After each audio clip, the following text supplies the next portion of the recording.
Hi everyone, we're so excited to invite you to our new 6-week series that's going to be happening on our live streams starting on the 14th of February. It's titled The New Thing. We'd love it if you could come join us and invite your world as we hear some life stories, as we have a conversation around what God is doing at this time. We'll also be hearing from some friends who are on the discovery journey with us. So join us on Sunday evenings. You do not want to miss this.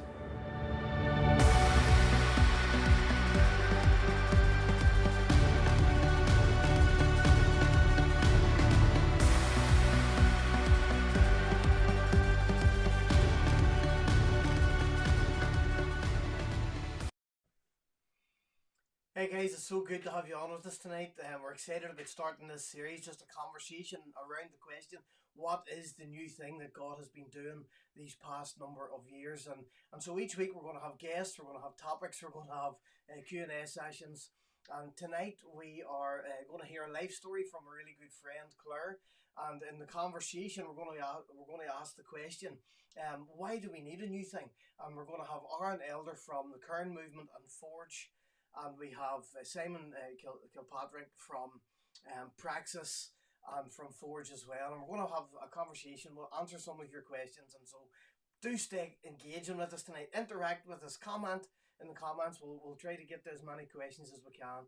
But stay with us. Engage with us. And pray that God will open your heart to this new thing as we press right in. So right now we're going to hear from Claire. We're going to hear her story. So just enjoy and pray for Claire. As you hear her as well. God bless.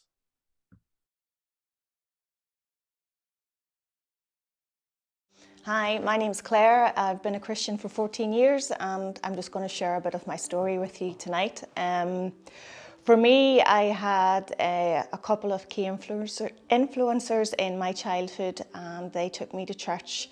And as a child, I was scared of God, very, very fearful. I was afraid even if I sneezed in church that he was going to come and get me. So fearful childhood, and then we moved churches and I learned that we had a God of love, a God of mercy and a God of forgiveness. But still wasn't 100% sure of who he was. So the done thing when you're 13 is to get confirmed. So like everybody else, I didn't want to miss out on it. I was going to get a lovely dress for it. So took my confirmation classes and got confirmed. But as a 14-year-old girl with lots of temptations around her, my commitment didn't last and got into underage drinking and things like that there. And then 22, I got married, and at 25 years, we decided that we would try for a baby, and God blessed us there. But when our son was born, he suffered a mini stroke and therefore was diagnosed with cerebral palsy when he was 2. So from that time of his birth, especially then to his diagnosis, I fell into a really, really dark pit of darkness, of shame, of unworthiness, and I didn't let anybody in, not even my husband at the time. And we lived in England and we moved back home. And when my son was 3, we asked him what he wanted for Christmas, and he said he wanted a baby brother or sister, which was a shock to both of us. And we talked about it and we decided that we would try again. And I fell pregnant quite quickly, but then I had a miscarriage and lost the baby. And that was just another nail in the coffin for me. I became unrecognisable, really. And our son said, when was the baby coming? And we decided that we would try one more time. And again, I fell pregnant quite quickly. But at 16 weeks pregnant, I fell down the stairs and thought, this is it. Went to the hospital and they couldn't actually give me a scan to find if the baby was okay. They just said that I had to trust that there's a heartbeat and sent me home. I went upstairs, I got down on my hands and knees and I cried. And I said, Lord, I'm so sorry that I haven't been the servant and I didn't keep the promises that I made to you when I was confirmed. If you bring this baby into the world safely, I promise I will come to you. I promise that I'll give my life for you. and our daughter was born on the 5th of September 2006, and I gave my life to Christ on the 20th of November 2006. And it was the best decision of my life, and I haven't looked back. The next 14 years have been tough. Being a Christian is not easy. You face trials, and I've certainly faced many. Church life is good. I belong to a really good church. They're very welcoming. It's a good sense of belonging. But I think, like any church, sometimes man-made traditions can take over.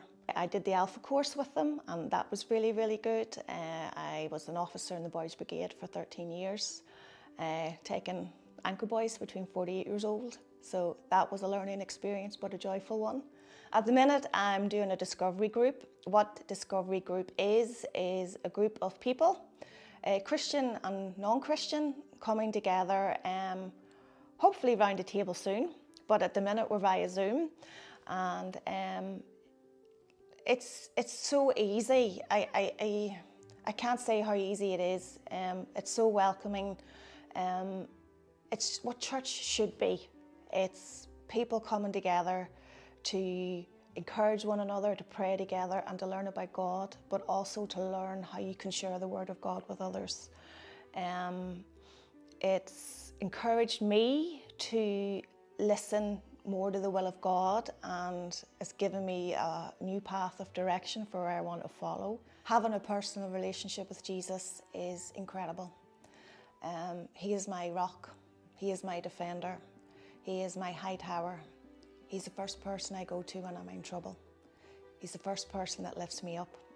He's the first person to renew me, restore me, encourage me. He breathed life into me, and I say amen.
Okay, that's it now. I do believe that's it now.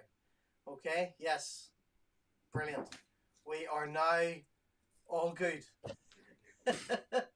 So, apologies. Technical issues, we now have it sorted. Okay. So, it's been great to get to know both of these guys over the past while. Both the guys serve on the Forge team. I've had the joy of being part of that over the last while. And so I'm going to give both of them a moment to introduce themselves now. But from getting to know these guys, I just know that you're going to be blessed tonight as you hear their hearts, because their heart is just focused completely on Christ, and that's a beautiful thing. And so, why don't both of you tell us about where you guys are at in family life and your church experience, and just what you're doing for the Lord at the minute. So, Aaron, why don't you tell us first? Yeah, I'm just going to make sure that no comments appear saying they can't hear me either. But No, you're all good now. It's all sorted. I'll assume we're all good. We We're are. just proving the fact that we're live. That's what that was. When you're live, anything can happen. So Absolutely. yeah, my name's Aaron. I'm coming tonight from Edinburgh, over in Scotland. I'm originally from England. I came to faith at 17 and moved to Edinburgh. I was part of a church, ended up planting a church. So that's what I do now. I lead a local church in a community. I'm married to Amy, who's a primary school teacher, although she's currently on because we have a 5-month-old little boy. And so the blessing of our lockdown has been we haven't missed out on that much because we're new parents. So when everybody else is saying, oh no, the restaurants are closed and I can't see people and we can't go out, and we're like lifting our heads up like, is any of that stuff happening? Because our experience is just being in and looking after our little boy. So yeah, that's where I am. Lead a church here. I'm part of Forge in Ireland. There's a long story there in terms of how I got connected to that and connected with these guys. And I also I'm part of something called Cairn, which basically, how do we help existing churches think about how they do mission, and how do we help leaders and pioneers start new churches or start new things or do mission in new ways. So I'm involved in, I guess, across the board in trying to live that and lead that and help others do the same. That's me, John. Brilliant. And Simon, tell us a wee bit about your situation then. Sure. I've never actually met John or Aaron in person, so I don't even know if they really exist. They could just be robots. And John, if I thought about a month ago what I'd want to be doing on Valentine's evening, I just couldn't have come up with anything better than sitting chatting to the two of you. So thanks. It's great to be on with you. So I'm coming to you from Dublin, well, Wicklow, county below Dublin. I've lived here for the past 12, 14 years. Used to be from Dublin, married with 3 kids. A 12-year-old, a 10-year-old, and a 4-year-old. So life's busy at the moment, trying to homeschool and work at the same time. So it's an interesting balance. So I finished college when I was 22, 23, and we had this opportunity to, it was an old church building in Dublin that we started running a kind of under-18s disco out of. And I suppose my experience and understanding of mission and what the church was or could be started there. It's since evolved. We don't run a disco anymore, but it evolved into a church and formed into a kind of community of faith, I suppose. I've stepped back a little bit from leadership there. I'm there a day a week and still on the leadership team, but as you said earlier, John, I work with Praxis one day a week as well, which is I suppose a network of missional people with a heart to see the church be the church out there, out and about, and connecting people together, seeing collaboration and unity and people working together is really important part of Praxis. It's kind of evolved over time. We run a few different things. I also work for the Methodist Church as well, the home mission department of the Methodist Church, so thinking about mission and church planting and pioneering new things. And then a lot of that stuff leads me to leaders and connecting with leaders, which I love, but a day a week I spend in a local school as part of a chaplaincy team. So I'm there with 3 others, and it's an opportunity, I suppose, to get alongside students and staff, get an opportunity to do assembly in front of 900 students every Friday. But it really keeps me grounded, I think, with understanding where people are at and what people are thinking about, and trying to articulate what the gospel means and God's love to people. So that's what I spend my time doing. Happy enough at home at the moment. I get a little bit bored at times. But we live right beside the coast, so we were right on the beach earlier there, watching huge waves. So had a good day today. Brilliant. And so after hearing all that you guys both do, you still found time to get on here tonight. So thank you. Busy men, but there's nothing more precious than being busy for the kingdom and exploring all that God's up to. And yeah, in these days he's up to so much. And part of what I've loved about the conversations that we have had together is just the fact that it's so clear that certainly over the last couple of decades, God has been doing something new and fresh in the Western Church. and so we just really wanted to have a conversation with the wider body, with people who are maybe even exploring church, just about that, and the fact that God is doing something new and fresh for many different reasons. People have had lost interest with religion, with church in Ireland, through many different things. But God is doing something new, something fresh, something maybe more welcoming, more inviting, more real, more authentic in the heart of communities. And so I just really wanted to shape our conversation tonight around the concept that God is doing a new thing, but why is that needed? So what is God up to, and why do we think that it is important for a new thing to begin to be established? So, Aaron, I know that the way you have began to do church in your situation, and certainly a lot of the stuff that you're doing through Kern and Forge, it's very much aimed towards stepping into the new thing that God's doing. So what's your thoughts on the new thing that God's doing, a wee bit about your experience in setting some of that up? And so, yeah, what's your heart on it? Yeah, yeah, it's good. I mean, I think it's a fair question to ask. Like, especially around church, why do we need new churches? Like, why? I mean, I can speak for Scotland because that's where I am, and the story in Scotland is of gradual church decline. Less and less people are going to church. Less and less people in broader society are interested in church, and so it seems like a strange time to be talking about starting new churches. And I think that's a fair question. And I guess my answer to that, my simple answer to that is that the churches we have clearly aren't reaching lots of the people in our society.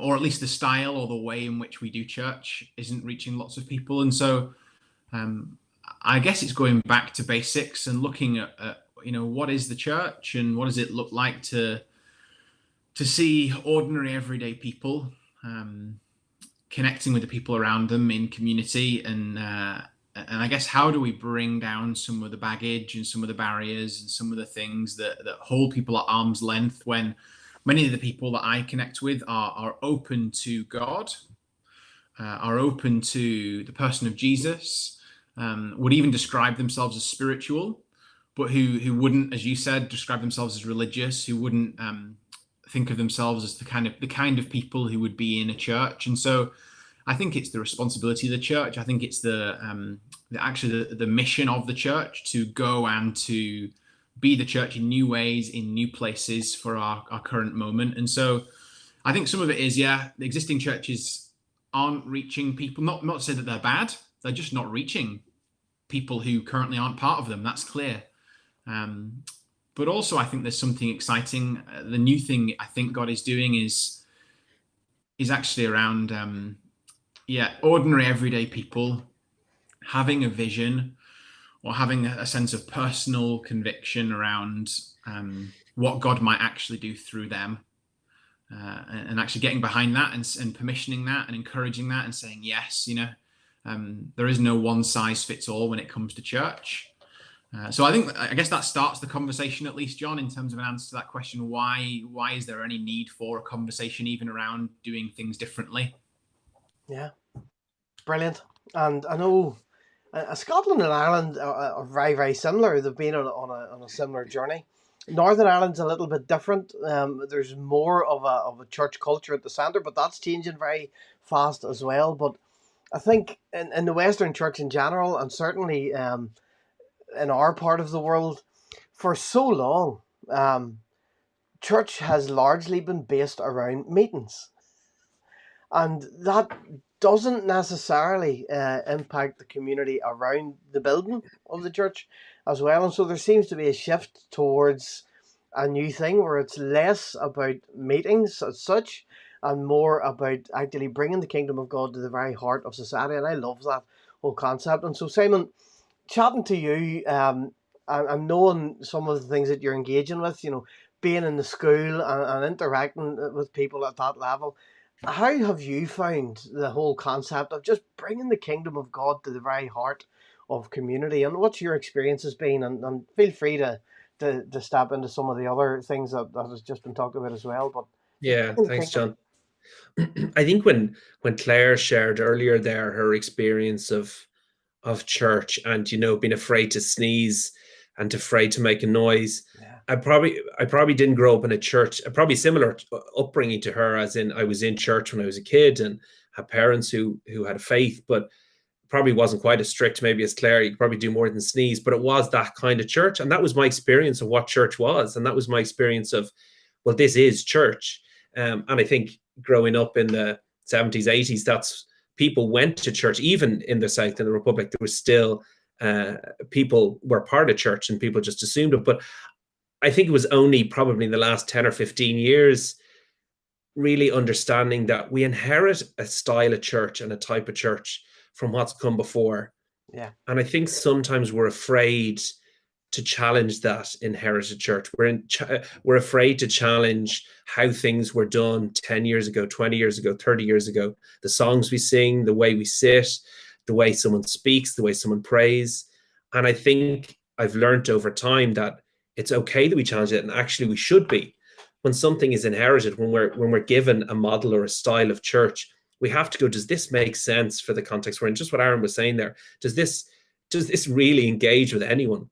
And Ireland has gone through a lot in the last kind of 10, 15 years. Has been a huge change culturally.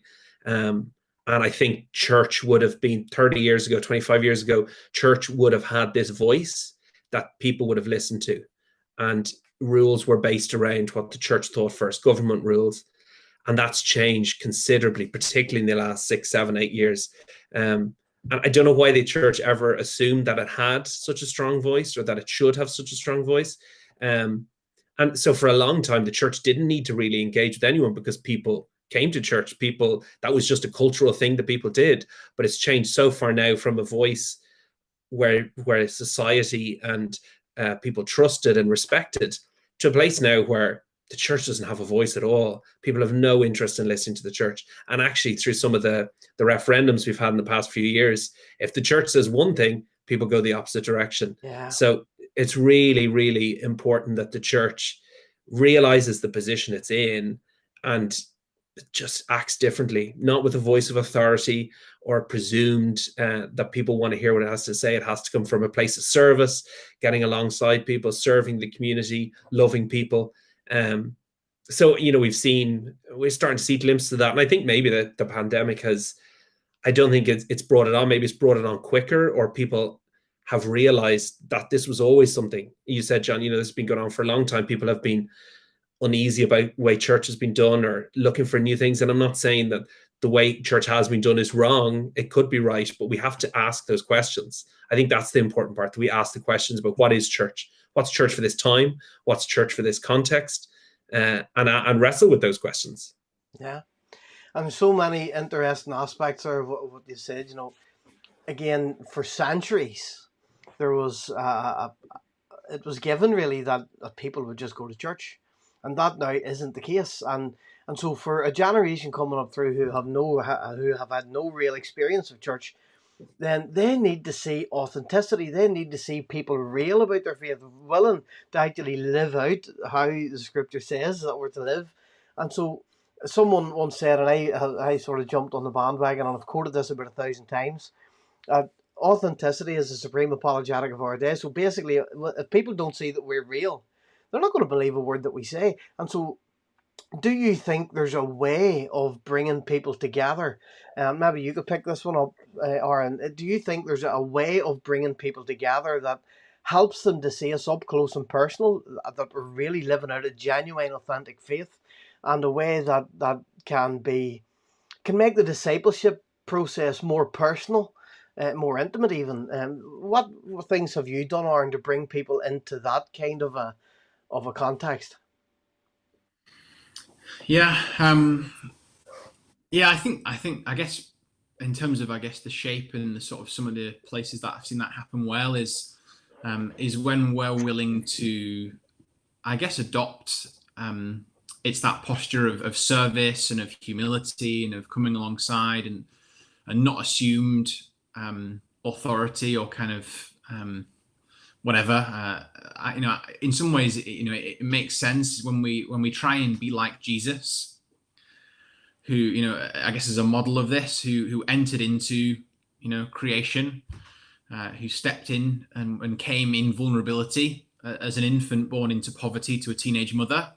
That picture of what it looks like to identify with people. So I think there's something about how do we identify with people where they're at? How do we share our faith in a way that actually makes sense to people? I think that's significant. I think there's certainly for me, and I guess for those who have grown up or been part of church, there's a work to do actually in really, I guess, trying to strip away and leave behind the baggage, and working out, what's helpful and what's real, and what is biblical, and what's actually just tradition and other stuff, and doesn't need to be carried into every conversation. And so, yeah, I guess the way I've seen that happen, a few examples, group of friends who all had a desire to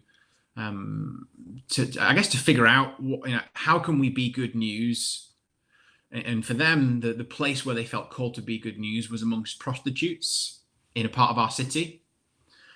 So they were asking that question, what does it mean to be good news to those people? Now, I guess a way of being good news could have been, well, what we need to do is try and get them to come to church. But that just felt like so far removed from the experience of the people they were trying to get to know. And so it became obvious that what they needed to do was to actually meet these women on the streets, to develop friendship, to develop relationship, it's been beautiful to see that as an example of, and actually that is an example of one of many, fresh expressions of church, meeting people where they're at, engaging in ways that serve people, going to people rather than expecting people to come to us. I think there's something amazing about that. So I think that's been, I guess that being one of many examples of people who are looking towards, for their friends or for people that they see, and you kind of wonder, I feel like Jesus is for them, but I know that church as it exists isn't for them. Mm-hmm. So what does it look like to try and live in that gap, to try and occupy that space and go to people with good news, with hope, and so I guess it's an experiment. There's no model, there's no kind of fixed formula. It's been beautiful to kind of help and encourage people into what kind of occupying those spaces. But for me, yeah, those are, I guess, a little bit of an example, a little bit of a flavor of what it can look like. Yeah, I love that. And the truth is, whenever the Holy Spirit is at work, his people will always move towards lostness and brokenness. It's just a reality. And that's the ministry of Jesus, and it's the ministry of his body on the earth. And I love that. And it's just, yeah, it's figuring out those people groups, those communities, those particular areas of society where the church maybe doesn't have a huge voice, but figuring out a way of being right in the middle of that, being good news in a way that's right for them. And that takes a lot of creativity, it takes a lot of imagination, and it obviously takes the Holy Spirit revealing the right way to do the right thing at the right time. Simon, what has your experience been of seeing new expressions come alive in new ways? Do you think, the larger contexts, or, where numerically there's a lot more people sitting in a building listening to one person, or do you find those larger gatherings are as productive as the smaller gatherings? Or how do you find those people that we want to reach being able to engage best? How does that work in a new context? What's your experience? Yeah, I think, following on what Aaron was saying, I think a lot of the things I've experienced or seen just myself has been that dialogue with people, and not thinking that we have the truth and we have, the gospel and we have God's love to share, but there's something about that listening to people and sharing, and that backwards and forwards, not just this is what I want to tell you, I don't really care what you have to say. I think that's really important. A friend of mine who works for an NGO told me this story a while back. One of his colleagues went to visit a developing country. I can't remember what country it was, but there was a big row of these toilets, a toilet block built, 10 or 12 toilets. And and the person came along and they looked inside, the doors of all these toilets, and it was just a load of stuff stored in it. They weren't used as toilets. And basically a group had come along to this country, to this village, and said, "You've no toilets, we'll build you some toilets." But they didn't ask what the village needed. They just decided what the village needed and built that. But the village didn't need that, and all they use them now is for storage. And I think sometimes as churches and as Christians, we assume what people need. We want to meet a tangible need, and we just decide this is what they need. But we don't actually listen to people. We don't have that conversation and understand where they're coming from and try and engage with people where they're at. And I think you're right. I think big churches, and to be honest, there's not a huge amount of big churches in Ireland, possibly more in the north, but not particularly in the south. But I think that is maybe one of the new things that God is doing, is using smaller, more dynamic and creative groups. I think it's really important that we see, Aaron alluded to earlier, talking about that, giving permission for people to try something, entrusting people, with church and with mission, and allowing people to experiment and try things. I think that's really important. Aaron used that word permissioning. I've never heard that before. I don't know if it's a real English word, but it's an interesting word. I don't know if he made it up, but you heard it here first if he did. I'm not great. It's like a conference name. I feel like the next Praxis conference should be called Come to the Permissioning. But it did make me think of when we started up with the under 18s disco. There was a church minister who probably at that stage was 65, 70. Amazing guy, really had massive influence on my life and just encouraging me. But he said early on, we were trying things, he says, "You've permission to fail." And that was really significant to hear that from him, to say that we had permission to fail, that he had our back, that he'd help us, he'd support us, but he wanted us to try and succeed. And I think sometimes in the church we can be afraid of that, and we can be afraid to take on that permission to fail, but also we can be afraid to give it, because we want to control and we want to tell people what they can and can't do. And we don't want you doing this on the side. We want you to do the church stuff. We want you to volunteer to do Sunday school or these things. And they're all important things, but there's certain people sitting in our churches that isn't their thing, that isn't their gifting, that isn't their calling. And we're slow to look beyond the church and say, you're called to this. And I think for me, growing up, early 20s, I didn't see myself as a preacher or as a pastoral care or any of those things. And it was only over time, realizing that there was people outside the church who need to hear about Jesus, did I realize maybe this is what God's called me to. And I think we need to be able to see some of those people in our churches and release them and give them that permission to fail, to engage with the communities they find themselves in. Yeah, I love something, can't even remember who said this, but someone said this recently, and you can't really fail anyway. You either win or you learn. And that's sort of said to me. I think it's a really profound comment, and we hope to win, but learning's okay. It's not always the best thing in the world to not see the win that you want, but learn as you go and the wins come. And someone has been commenting here, Susan Barnaby, and the beautiful thing about kingdom and kingdom expansion and just seeing the kingdom of God come alive in our world. When you begin to do something for the Lord, it doesn't necessarily have to be a church thing. So often we, as Christians, as people in church leadership or whatever, we see a need. Okay, we need to have maybe a church department that focuses on that particular area of need. But Susan is talking here about kingdom-minded businesses and things like that begin to affect change in the very heart of society, in the marketplace. And sometimes those things can be far more profound. Have you guys had any real experience of how everyday life things have had a deeper impact in the kingdom or anything like that? Has there anything came through Forge, Aaron, in your experience? Or is there anything that comes to mind? Just answer. Yeah, I mean, I can talk about the everyday, especially. Yeah. Simon can talk about the business, because I know Simon, you're so good at this, you should start a podcast.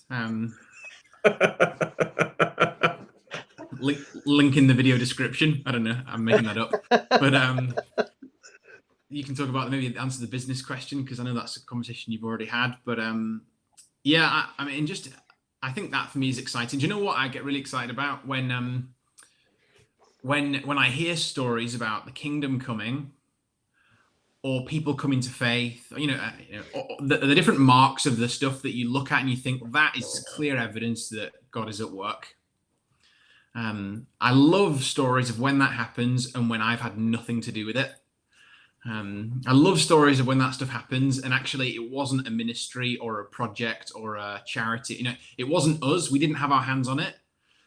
It was ordinary, everyday people, living as disciples where they are. Brilliant. And I think that's what it's about. So actually, I get excited about a friend who comes to me and says, coming back from football training last week, I had this amazing conversation with one of my teammates in the car.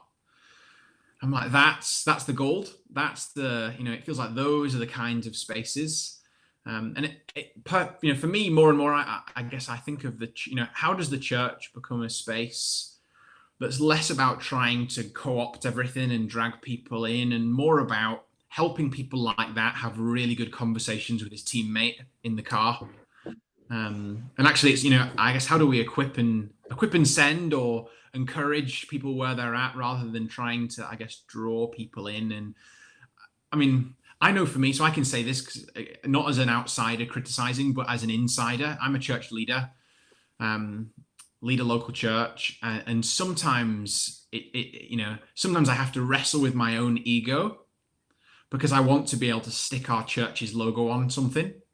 I want to be able to say, look at what we've done, and that can go on a page on the church website, and that can go in our annual report, and that can go to look at the giving and the way it's, and actually there's a mindset shift. There's something about saying God's kingdom is more important and is bigger, and it doesn't have to be my vision to be valid. And so I think, I guess just offering that as that's the stuff that excites me, when everyday disciples are making disciples, seeing the kingdom come in small ways, in big ways. That's the stuff I think that we need to try and celebrate, encourage, capture. That's the stuff I think that feels like gold. Yeah. And I think a huge part of God's new thing is getting away from Sunday morning Christianity, where it's a whole lifestyle of discipleship, people being totally given to the purposes of God, and that is a really beautiful thing. And really, that's the kind of walk and spiritual experience that Jesus calls people to, isn't it?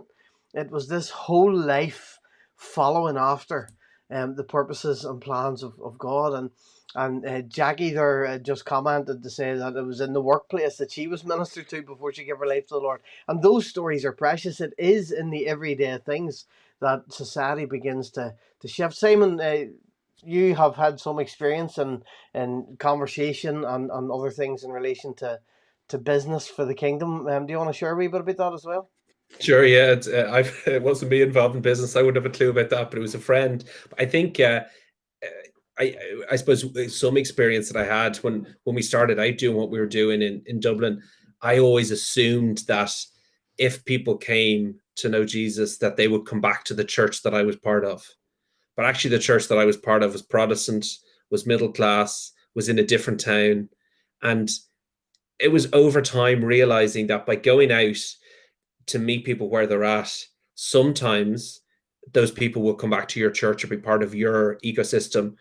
But actually, sometimes it involves creating something there and then for those people, something that's contextualized there. And I think it's probably similar with business. And I have a good friend, Ross, who is full-time business. He leads a church as well in his spare time, but he's full-time business. And he's a real heart to see business, church within business as well. Not how do I evangelize only in or be a Christian in my workplace, which is really important, but actually, how do we see church grow there? What would church look like in business? How could we run church business for faith reasons, for profit, going back in to help people and serve people? And I think it's I don't understand, it's not my field at all, but if Susan, who had commented there, if she's any interest and would like to chat to Ross, I'm sure he'd be delighted to chat to her. But that's a whole field. I think we have to move beyond going churches, as you say, John, the Sunday morning thing, and that's what we're inviting people back to, rather than going, what would discipleship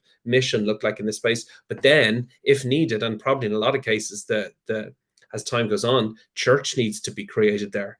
Maybe not church we gather on a Sunday morning with 150 people, but church in a small group of 10 or 15, a missional community, a microchurch, whatever you want to call it. We need to ask those questions as well. What does it look like? Because those people are never going to and be part of the church that I'm part of. They're part of the bigger church, and they're part of the kingdom. So we need to know each other, and they need to realize they're part of something bigger. But we need some sort of contextualized model or version or expression of church in those spaces as well. Yeah. And I think it's really, really important to realize that things done for the kingdom are done in every aspect of life. And in places where there's a strong church culture, like especially Northern Ireland, maybe even more so than the Republic, but it's getting that realization to people, and helping people to understand that they have a particular skill set, they're in a particular vocation, or whatever that is that they have been given as part of their lives by God, but they're in the marketplace and they've been perfectly created, given the personality, everything they need, perfectly shaped, created and shaped to reach the people that God always knew they would rub shoulders with every day. And there's something so beautiful and so profound in that. And there's Jackie is commenting, she owns a hair salon. It's great to get opportunities to speak to people. And so it's every person living every day just with the knowledge that every moment of every day they are missionaries. It's not just about jumping into a plane or a ship and heading to the other side of the world. Crossing the street, people are missionaries. And so that maybe you're exploring Christianity tonight watching this, and you think that Christianity is maybe saying a prayer that helps you to get to heaven when you die, and you just buckle up and try to endure the journey on the way there. It's an exciting life because you're filled with purpose, you're filled with a passion to fulfill the purposes of God every day, and there's something so exciting about that. I lived all that. I'm sure the guys could relate to this as well. I lived the life where you do all the things you think are fun, and honestly, now in this life, I wake up every morning with an excitement that I get to fulfill God's will and to see things coming alive and see people experiencing God in the same way that I have. And there's just something so contagious about that. It really is precious. But so we're getting close to the time where we'll probably begin to wrap up. But in the exploration of this new thing, maybe, and I'll give you a wee heads up for a second, guys, is there something that you really have in your heart that you feel God's doing in these days that is going to really change the game, if you like? Is there something that you see building and growing? I know for me, one of the most exciting things is just an understanding that whenever we begin to step into our everyday lives, knowing that God has a purpose and a plan for us, that as we connect with people, you see a whole plan and a purpose of God being birthed in them, and as they get excited about that, their life just begins to explode with excitement and passion and a fervency, and around them things begin to happen, and everything around them begins to change for the better. And that's such a beautiful thing. And even the deepest challenges in life, even are totally surrounded and engulfed in peace and hope and even joy in the difficult times. And there's something really special about that. But in the new thing that God is doing, it's a more open and free environment to explore, to try new things.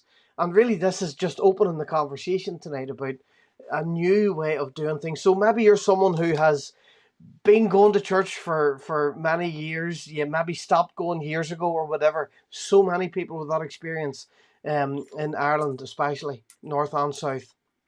And the thought of something new really refreshes you and draws you.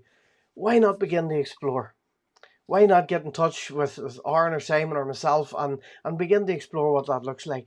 And step into something fresh and vibrant and new that God is doing. And it can look like whatever brings life to that community. It doesn't have to be a meeting. It doesn't have to be a particular context for people or repeating the same things on a weekly basis. It can be filled with life to organically and creatively meet needs in a society. So, guys, if you were to say there's one thing that really excites me that God is doing that's fresh and vibrant in these days, what would it be? You can go first this time, Simon. Thanks, Aaron. Hopefully I steal what you were going to say. Go ahead. I think it won't really be one thing, but I'll try and make it sound like it's one thing. I think there is being reminded of who Jesus is, and I think people are caught up in religion all across the UK and Ireland, and we get caught up in religion. We really need to rethink who Jesus is and Jesus calling us. And I think it's really important. And I think the exciting thing is seeing ordinary people like you and I stepping into what Jesus has called them to, and experiencing and understanding a calling that each of them have been sent as missionaries to do creative and amazing things. Not asking them to do a full-time job or go to a different country, but just in where they are. I see there's two people there with hair salons, opportunities there, sent to those places to be witnesses for Jesus in those places. And I think really we've noticed over the last 6 or 8 months, I think these leaders have always been here, but I think there's a new thing happening where leadership is starting to look different, and we need different leaders leading churches. And I think some of the people who've maybe been marginalized in churches because they don't fit the type of leader we're looking for, I think we'll see more of those people, those creative, entrepreneurial,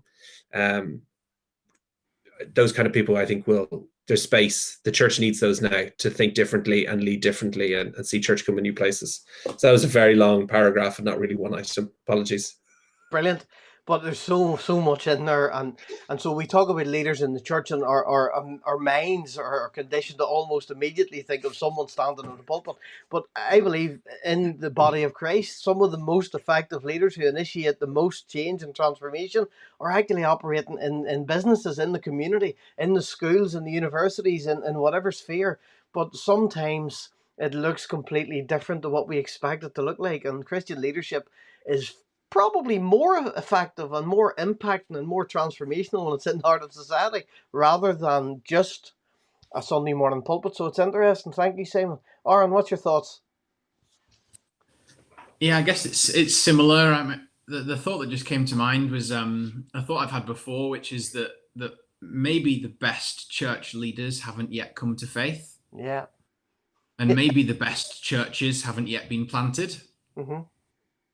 And so I guess it's the church of the future is one that it's of our creation. It's even the idea that we experiment and try some new stuff, and the next generation will not be starting from the same starting place we've begun from, but we'll have a new starting point. And so that's exciting to me. The thought that the best church leaders are yet to come to faith. And the best churches are actually yet to be planted, and so I think in our lifetime that's the sort of turnaround. In my lifetime, I'm younger than you guys. In my lifetime, I can't make any promises for you two. No, not by much, Aaron. In my lifetime, I think that's what we're going to see. I think actually we're going to see that real swing from church as it's been and we've known it to church expressed in entirely new ways. And I think I'm going to steal something from Brian Sanders. He talks about when you go to a city, I'm going to butcher this, but he talks about when you go to a city and you're looking for the local culture, the local kind of delicacies. And so you might go to a place and rarely do you say, where's the biggest restaurant I can go to? You don't ask that question. You say, where's the cool place to go? Where's what's the new thing? What's the flavor? Where's so in New York, you'd go to the hot dog vendor on the street. And he's serving one person at a time, but it's the thing to do when you're in that city. I think actually more and more we're going to start to see church feel and look a little bit more like that, where you arrive somewhere and it's have you heard of the creative and innovative and new things that are happening? Not just where is it big and where is it organized and where has it always been? And so that's the thing that really excites me. Yeah. And for me, it's probably just following on really from a similar thing to what you're saying, Aaron. It's different expressions of anything that feels like family, and just these small family-like gatherings that really look out for each other, that really do live together, that really do love one another and tell the world by doing that they're truly Christ. And there's just something so real and so lovely about that. And so, guys, it's been fantastic having you on. Aaron, do you want to just for a moment just tell people about Forge and the way that Forge helps people to step into these new innovative approaches to kingdom expansion? Yeah, I mean, the way you just described it is way more exciting than the way I'm about to. Forge exists to help people start new things. So if this conversation has sparked something for you, if you have a sense of, if it just excites something in you, the thought of going to new places to reach new people, or you feel like you've got a sense of personal calling to see the kingdom come, at Forge, we want to help get alongside and bring training and encouragement and be a group of people who will say, here's permission. Permission to fail, permission to have a go, permission to experiment, and we'll cheer you on and we'll, as you said, we'll win or learn. And so that's what Forge exists to be, where we run a year-long pioneer course where you can sign up, and over the course of a number of training days, mentoring, assignments, we basically lead you through a process to help you launch the new thing that God's calling you to lead. So it's not a prescriptive kind of model or formula. It's a conversation. It's coaching from people who are a little bit further down the track and have tried and failed a few more times than you might have, to be able to offer their support, advice, counsel. So that's what it is. We're running the course at the moment. We just started our second year, our second cohort in Ireland. We'll probably start again, probably after the summer. We'll probably try and have another round run, maybe in September. And so, yeah, Forge is happening. Forge is out there. It's a resource to the church to help people be trained and equipped to have a go. And so, yeah, that's what we're trying to do. Brilliant. And so, Simon, for anyone who's watching now or later, do you want to share a wee bit about Praxis and what you're doing there? Yeah, sure, John.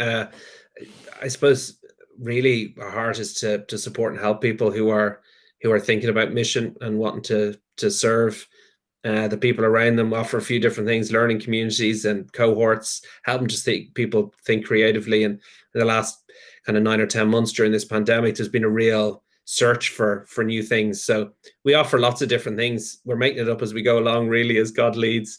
But if anyone wants to find out more information, you can have a look at the website, and we'd love to hear from you. I'd love to help you. Similar to Forge, that's what we want to do. That's what we're about, just trying to support ordinary people. Our tagline is reimagining mission for ordinary people. So trying to reimagine what mission might look like for Ireland today. Brilliant. It's been so good having you on, guys. Thanks so much for coming on Valentine's night as well. Thank you, John. I get it quite easy. My son, his birthday is on Valentine's Day, and so he turned 18 today. So we had a birthday celebration last night, and so my wife's going to kill me now for saying this publicly, but very often that we do one meal fits all. It's great.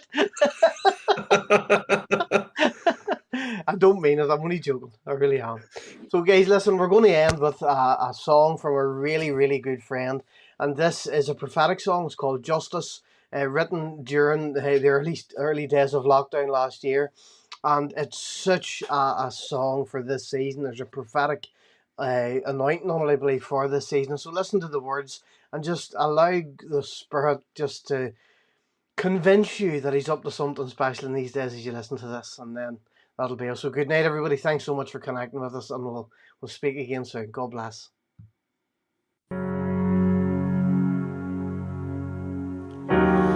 I will restore what's been stolen. I will do something brand new. I am making a way in the wild streams in the desert. Oh, I will bring life.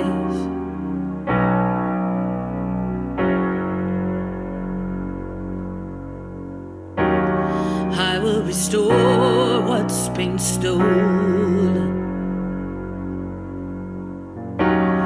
I will do something brand new. I am making a way in the wild streams in the desert. Oh, I will bring life. I will bring life. So let justice reign like a fire on the earth. Let my spirit flow like a river. For I have come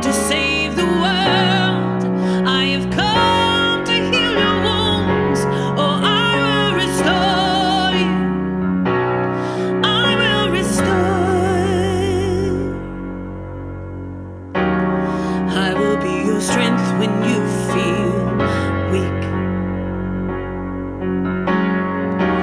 And I will be your peace in the eye of the storm.